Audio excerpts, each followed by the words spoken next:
The Community Food Bank usually joins us when there's a shortage or to tell us about an upcoming event like Stop the Bus, but this time they're here to tell us about the 2020 census. Michael McDonald, the CEO of the Community Food Bank, is here to explain why this is so vital to their organization and really the rest of us. Good to have you here, Michael. Thank you, Heather. Good to be with you. So let's just start off with why the census is so critical to our community.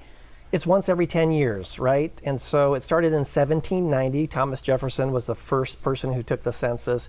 And it's critical to the community because so many programs, so many federal programs around health and human services get funded by that 10-year census.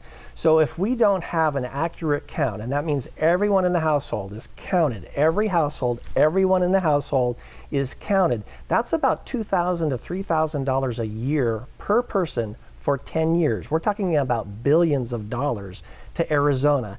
And it matters because school kids need to eat.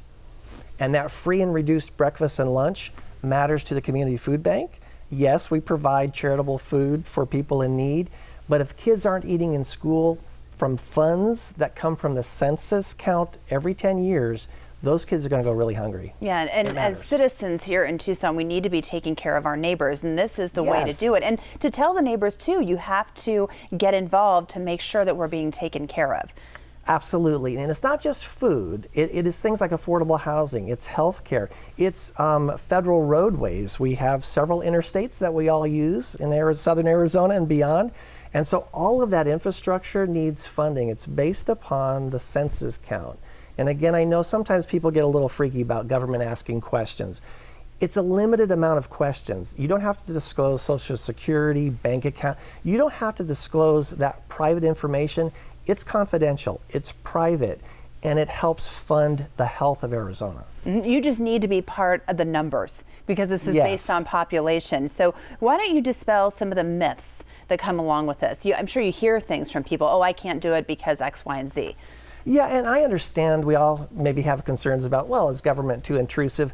This is where government pays for all of us to be healthy, to take care of each other, and for the next 10 years have the kind of support that all of our public services need. And so some of the myths would be, hey, I have to be a citizen.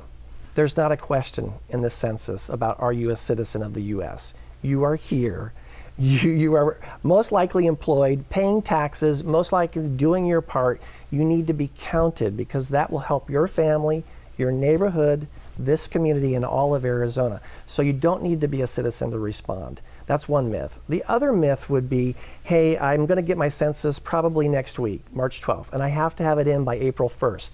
That is Census Day. That is ideal. So yes, try to do that. But you probably have until early May. And you can respond in 3 ways, not just mail it back, fill it out by hand. You can respond online or by phone.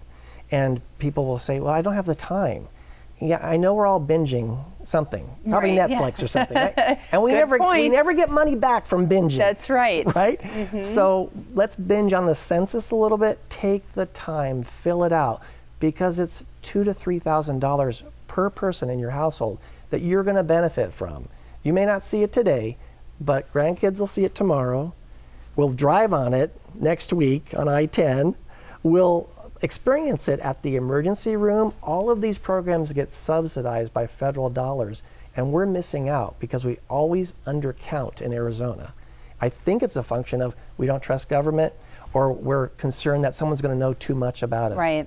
Mm-hmm. Well, understandably so in a lot of circumstances and households. And I think that that's, like you said, one of the things that you hear. It does need to be part of the conversation, just as go out and vote, don't you think? Exactly. And thanks for saying that, because one of the data points that is used by the census is how do you do the districting for congressional representation? So if we're undercounting the number of people who live in Arizona, we are probably underrepresented at the federal level at Congress. We need to change that. Mm-hmm. Our voice needs to get bigger. Yeah. We are a growing state. We're a vibrant state. We have so much happening. So many people want to come here for all kinds of reasons. If we're underrepresented, then smaller states, other places get a voice. They get heard. We're unique. We're very unique in Arizona. So yeah, it's Super Tuesday. It's about voting today. but it's about representation tomorrow. So if you fill out the census and count everyone in your household who's going to be there in this next month, they're going to be there on April 1st, then we have a chance to have a bigger voice. Yes. In Congress. Yes, because this is your money. You deserve this money. It's allocated for you as long as all of us do. Yeah. As long as you know, we are counted. Right? So within the last few seconds that we have, what else would you like to say to people out there? We don't have a shortage of food today, but we have a shortage of voice and representation and federal dollars. We've always had that. Let's do our part, fill out the census, mail it back in, go online, call in. It's safe, it's confidential, and it matters. And it's easy to do. It's easy to do. Michael, thank you so much. Every time I see a pothole or I think about waiting in an emergency room, I will think about being counted in the census and doing my duty. Good to have you here. Do your part to help the Community Food Bank of Southern Arizona by participating in the 2020 census that is taking place on April 1st. To learn more about it, it's really easy to do. Again, just pick up your phone and call 520-622-0525, or you can visit communityfoodbank.org.